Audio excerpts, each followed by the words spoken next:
Bonjour à tous. Au moment où l'on voit émerger de nouveaux foyers de fièvre catarrhale ovine, également appelée langue bleue, et où apparaissent de nouveaux sérotypes comme le BTV3, il nous semblait important de faire le point sur l'évolution de ce virus qui affecte particulièrement les élevages bovins en France et en Espagne, mais également dans d'autres pays d'Europe où la situation paraît préoccupante. Pour nous parler de ce sujet, nous avons le plaisir d'accueillir Stéphane Zientara. En novembre 2023, Stéphane Zientara a été nommé directeur du laboratoire de la santé animale de l'ANSES, l'Agence nationale pour la sécurité sanitaire en France. Il travaille depuis de nombreuses années pour la recherche et le contrôle des virus, tant en France qu'au niveau européen et international.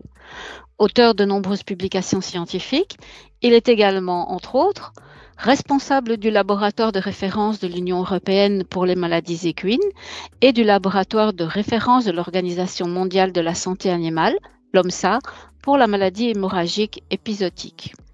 Stéphane Zientara, bonjour et merci d'être avec nous aujourd'hui. Bonjour, je suis vraiment ravi d'être avec vous. Je vous remercie vraiment de me consacrer un petit peu de temps pour essayer de répondre à vos questions. Stéphane Zientara, vous êtes avec nous pour nous parler de la maladie de la langue bleue. Cette maladie transmise par de minuscules insectes vecteurs appelés les culicoïdes. Pouvez-vous nous expliquer la situation et quel est le statut actuel de cette maladie en Europe? Et puis, une autre question, l'Europe peut-elle être considérée aujourd'hui comme une zone endémique pour la fièvre catarrhale ovine? Alors, effectivement, l'Europe, avant 1998, était une région du monde qui était indemne de l'infection par le virus de la fièvre catarrhale ovine. Je devrais dire par les virus de la fièvre catarrhale ovine, parce que vous avez de très nombreux sérotypes, différents virus de la fièvre catarrhale ovine. Et donc, avant 1998, ce virus n'était pas présent en Europe. À partir de 1998-1999, on a vu de nombreux sérotypes arriver dans l'est du bassin méditerranéen, puis à partir du sud du bassin méditerranéen. Ils ont infecté l'Italie, la Sicile, la Sardaigne, le sud de l'Espagne, la Corse. Mais c'est véritablement en 2006 qu'un virus est arrivé dans le nord de l'Europe, un virus de sérotype 8 de la fièvre catarrhale ovine, qui s'est répandu donc dans toute l'Europe. Et toute l'Europe du Nord a été infectée, Pays-Bas, Belgique, Allemagne, Danemark, et ensuite France, etc. Donc des plans très importants de lutte ont été mis en place dans de nombreux pays européens de vaccination obligatoire, mais en même temps d'autres sérotypes sont venus. Et si vous prenez le cas de la situation aujourd'hui, en 2023, l'Italie est infectée de façon enzootique, donc de façon permanente, l'Espagne, la France. En France, nous avons deux sérotypes actuellement, le sérotype 4 et le sérotype 8 en France continentale. Et on a même en France aujourd'hui identifié en 2023 un nouveau génotype viral du sérotype 8. Donc vous voyez que depuis 1998, la situation a complètement évolué et on peut dire maintenant que l'Europe est une région du monde comme le continent américain par exemple, comme l'Australie, comme l'Afrique, comme l'Asie. L'Europe est infectée de façon permanente en zootique par ce virus de la fièvre catarrhale ovine. Pourquoi faut-il s'en inquiéter? Quel est son impact et quelles sont les répercussions socio-économiques sur le secteur de l'élevage bovin et ovin et surtout particulièrement les conséquences pour les éleveurs? En fait, il y a deux types d'impacts. Le premier impact, il est médical, puisqu'il y a certains sérotypes, et on le voit aujourd'hui en France par exemple, qui provoquent des signes cliniques chez les animaux. Donc, vous avez une atteinte clinique chez les bovins et chez les ovins, avec donc des baisses de production. Donc très clairement, il y a un impact sur la santé des animaux. Et le deuxième impact, c'est l'impact sur les échanges internationaux, puisque un certain nombre de pays indemnes refusent ou imposent des garanties sanitaires aux échanges internationaux. Et donc ceci induit des coûts. Il est nécessaire pour cela de mettre en place des garanties sanitaires qui vont augmenter le prix des échanges internationaux, et donc les conséquences économiques peuvent être importantes. En 2007-2008, des chercheurs économistes anglais ont calculé que l'impact de l'émergence du sérotype 8 en 2007-2008 en France et aux Pays-Bas avait eu comme conséquence un surcoût de l'ordre de 1,4 milliard de dollars. Donc vous voyez que ce sont des coûts qui peuvent être très importants. Oui, effectivement. La lutte contre la langue bleue est axée depuis 20 ans sur la prévention.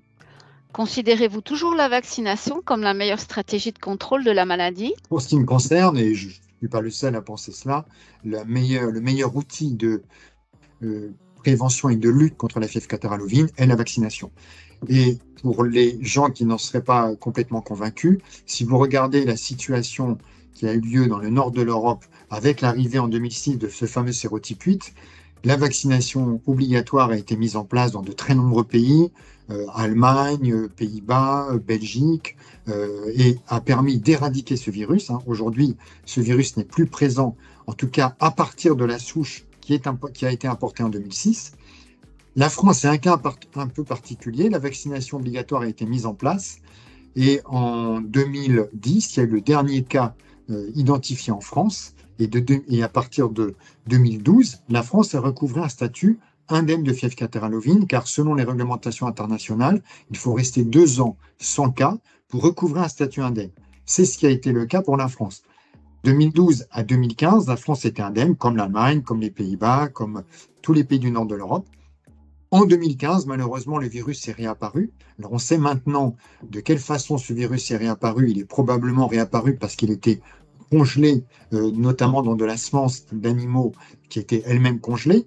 Donc, ça n'est pas la vaccination qui n'a pas été suffisamment efficace. C'est plus le fait qu'on a eu une réintroduction d'une souche présente.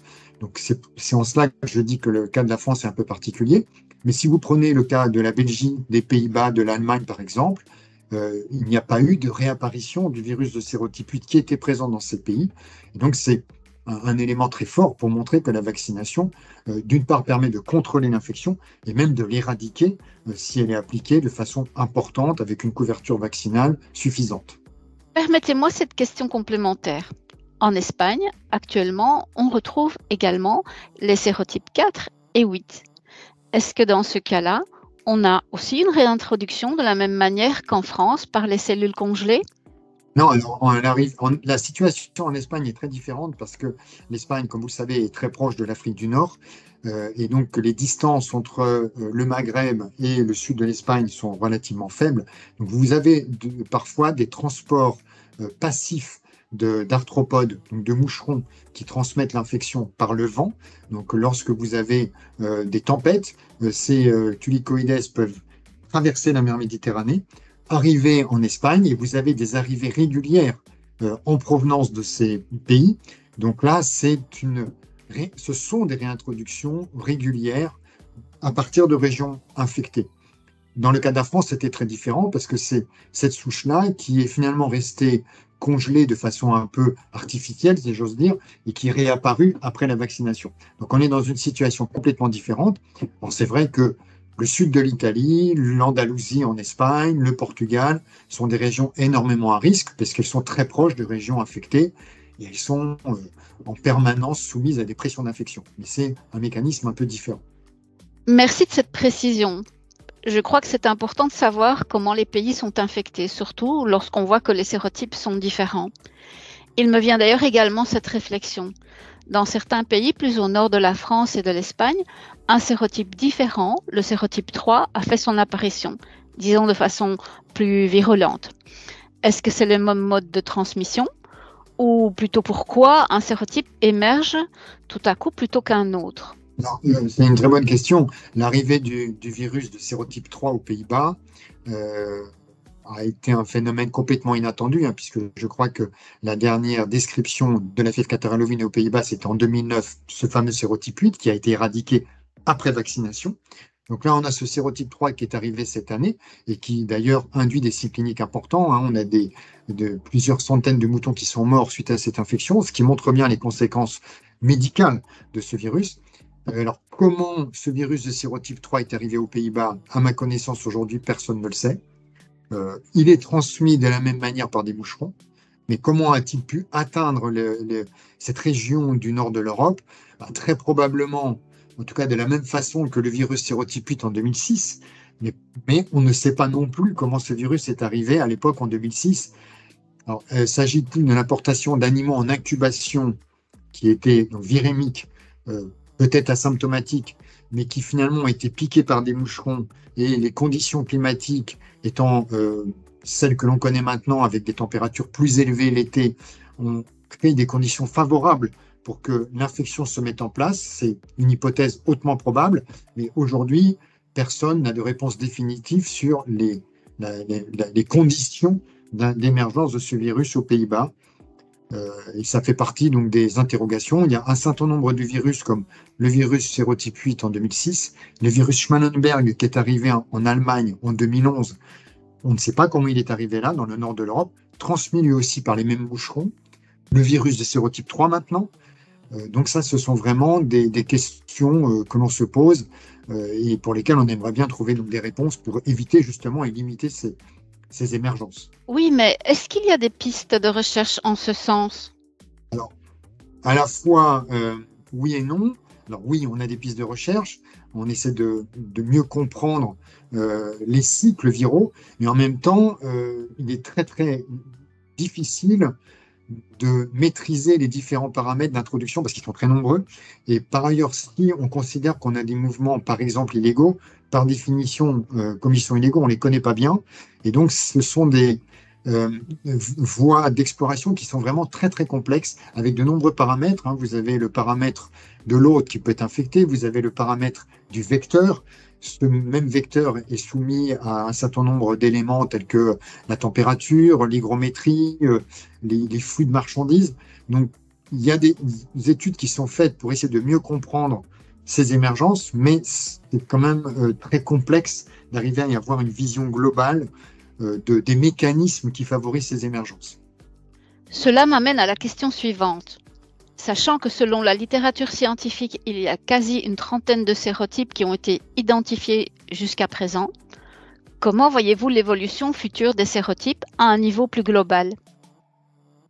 En fait, depuis 1998, alors que l'Europe était indemne, on a vu arriver de très nombreux sérotypes. On doit être à peu près à plus de 11 sérotypes qui ont émergé en Europe.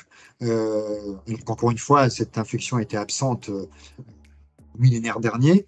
Donc, compte tenu de l'évolution climatique qui sera celle qu'on va connaître dans les années qui viennent, la probabilité qu'on ait une dissémination des sérotypes présents et l'arrivée probable de nouveaux sérotypes ou de nouvelles souches au sein des mêmes sérotypes est quand même très très grande. Donc je pense qu'il faut se préparer dans le futur récent, et futur plus tardif, à vivre avec cette infection et donc justement de développer des outils qui permettent le mieux possible de contrôler la dissémination au niveau européen de ces différents sérotypes. Encore une petite question, si vous me le permettez. Si l'on doit s'adresser à un moment donné aux éleveurs et même aux vétérinaires pour parler du bénéfice-risque de la vaccination contre la langue bleue par rapport aux effets secondaires, que leur diriez-vous? Dans le cas, alors si on prend le cas de la fièvre catarrhale ovine, il y a très peu d'effets secondaires qui ont été rapportés. Il y a un système de pharmacovigilance qui existe en Europe et qui existe en France. Donc lorsque vous avez des effets secondaires, les vétérinaires doivent les rapporter. Et à ma connaissance, on a un nombre d'effets secondaires qui est très faible. D'autant plus qu'il faut faire très attention quand vous vaccinez des nombres très importants d'animaux, plusieurs millions d'animaux, vous avez toujours des phénomènes de coïncidence. Vous allez vacciner un animal et puis finalement, un jour ou 2 jours après, vous allez avoir une manifestation qui n'est pas nécessairement associée à cette vaccination. Mais très souvent, les gens, évidemment, pensent au fait que l'animal a été vacciné 2 jours auparavant, alors qu'il n'y a pas nécessairement de causalité entre l'acte vaccinal et ce que vous observez. Alors, d'une part, il faut étudier très sérieusement ces éléments. Il y en a très peu, mais vraiment très peu. Et ensuite, la composition même des vaccins inactivés font que pour beaucoup d'effets secondaires, on ne comprend pas quel est même le support théorique de ce qu'on observe. Et c'est beaucoup plus lié à des phénomènes de coïncidence que l'effet du vaccin lui-même. Prenez un exemple assez simple qui est l'avortement. On a des millions d'animaux, donc la probabilité d'avoir des avortements en dehors de la vaccination n'est pas nulle, évidemment, sur des millions d'animaux, et vous aurez toujours un animal qui aura été vacciné 2 jours avant et qui va avorter 2 jours après la vaccination. Et il est normal que les gens fassent un lien entre vaccination et avortement, alors que c'est simplement un phénomène de coïncidence et que l'animal aurait avorté même s'il n'avait pas été vacciné. Donc ça, c'est toujours assez compliqué d'arriver à convaincre qu'il n'y a pas de lien de causalité. Mais aujourd'hui, si on prend la vaccination contre la fièvre catarrhale ovine, donc on a eu quand même des millions d'animaux qui ont été vaccinés depuis plusieurs années, on n'a jamais observé une augmentation anormale d'effets secondaires liés à ces vaccinations avec des vaccins inactivés, hein. Je précise bien, il y a deux types de vaccins, en gros, des vaccins vivants et des vaccins inactivés. Et dans l'Union européenne, on n'accepte que des vaccins inactivés. Donc ce sont uniquement des protéines virales qui ne permettent pas au virus de se multiplier. Donc l'effet secondaire est très très faible. C'est très clair. Mais est-ce qu'il peut y avoir des effets secondaires croisés, si je puis dire? Est-ce qu'à ce moment-là, il ne faut pas vraiment insister sur le fait qu'il faut déclarer et rapporter les effets secondaires en général et s'inscrire dans des suivis de vaccination, des conditions de vaccination et d'administration d'autres médicaments très strictes? Dans le cas de la vaccination, les manifestations les plus classiques d'effets secondaires, ce sont soit des réactions locales au site d'injection vaccinale qui vont disparaître en général, soit des réactions de type anaphylactique, beaucoup plus générales, très très rares. Mais après des associations avec d'autres traitements, par exemple antibiotiques ou autres, aujourd'hui ça n'a jamais été démontré. Et en tout cas, si ça existe, moi j'avoue que j'y crois très très peu. Il faut absolument rapporter, quels que soient les vaccins d'ailleurs, l'existence de ces phénomènes pour mieux les étudier. Parce qu'aujourd'hui, on est plus dans un phénomène de rumeur qui n'est fondé sur aucune donnée scientifique solide, établie, indiscutable. Et pour être impliqué quand même dans des stratégies vaccinales contre cette infection, et pas uniquement celle-là d'ailleurs, mais d'autres, je me suis trouvé très souvent confronté à des phénomènes de rumeur plus qu'à des vérités scientifiques. Dans une région de France, je ne vais pas décrire laquelle, mais après vaccination, les gens disaient que les animaux avortaient. Donc on m'a demandé d'y aller et il n'y avait pas besoin d'être un épidémiologiste de haut vol pour se rendre compte que vous aviez des élevages dans lesquels il y avait effectivement une vaccination et des avortements, mais vous aviez à 2 km de là des élevages dans lesquels il y avait le même taux d'avortement, même type de production, mais ils n'avaient jamais été vaccinés. Et donc vous pouviez de façon très simple, sans faire dire, ça ne peut pas être la vaccination, puisque dans les mêmes conditions, on obtient ces effets-là, alors que dans certains cas, il n'y a aucune vaccination qui a été effectuée. Mais si vous ne faites pas des analyses sérieuses avec des données fiables, bah, on laisse la place à des interprétations, à des rumeurs, et ça, c'est très mauvais, parce qu'après, en plus, comme vous le savez, c'est toujours très difficile de démontrer qu'une rumeur est fausse. En tant que scientifique, il nous faut des éléments indiscutables. Et en tout cas à l'ANSES, c'est notre culture. On va regarder les données sans aucun a priori. Et c'est très important d'avoir aucun a priori. Mais il faut les regarder froidement, faire les statistiques, faire les analyses complémentaires qui sont nécessaires pour arriver à une conclusion. Il y a un lien, il n'y a pas de lien. Aujourd'hui, il n'y a pas de lien qui a été démontré entre vaccination et effets secondaires notoires. Encore une fois, je ne dis pas qu'il n'y a pas 1 ou 2 animaux sur des millions qui auront un effet secondaire après vaccination, mais ça reste pour le coup tellement marginal que lorsque vous faites une analyse bénéfice-risque, vous êtes bien évidemment en faveur du bénéfice de la vaccination par rapport à des effets secondaires qui sont encore une fois marginaux. Merci, docteur Zientara. Cela m'amène à ma dernière question. Donc, en bref, si nous devions retenir 3 messages clés, quels seraient-ils? Alors, il y a peut-être un premier message qui est de favoriser les interactions et les collaborations et les recherches, comme vous disiez, avec les pays qui sont proches de l'Union européenne, puisque finalement, globalement, ces sérotypes infectent d'abord nos pays voisins, puis ensuite émergent en Europe. Donc, il est important d'avoir une connaissance des virus qui circulent. Ensuite, se préparer à l'introduction de ces virus en développant par exemple les vaccins qui vont prévenir la dissémination de ces infections et voire même probablement permettre leur éradication. Et puis troisièmement, donner un message aux différents acteurs et notamment aux éleveurs en insistant sur l'importance de la vaccination. Donc c'est vrai qu'aujourd'hui, on a une remise en cause, alors pas dans le cas de la fièvre catarrhale ovine, de façon générale, de l'outil vaccinal, ce qui à mon sens est une grosse erreur. On a vraiment pu bénéficier de l'éradication de très nombreuses maladies très dangereuses, mortelles chez l'animal et chez l'homme, grâce au développement de vaccins. Et les vaccins qu'on a en 2023 au XXIe siècle sont de bien meilleure qualité que ceux qui ont été utilisés au siècle dernier, voire auparavant. Et donc, on a vraiment une chance d'avoir ces outils-là et vraiment ne gâchons pas la chance qu'on a de pouvoir les utiliser. Donc, moi, je suis un vaccinateur dans l'âme. Évidemment, il faut contrôler, il faut avoir des garanties de qualité de ces vaccins. On a des instances européennes qui sont parmi les plus sévères au monde. Et quand un vaccin est autorisé en Europe, il est autorisé dans le monde entier. Je crois que de nombreux pays au monde envient les structures de contrôle, même si c'est très lourd. Mais lorsqu'un vaccin a obtenu une autorisation de mise sur le marché européen, c'est un gage de qualité, d'innocuité, d'efficacité. Et donc, utilisons ces outils le plus possible. Merci beaucoup.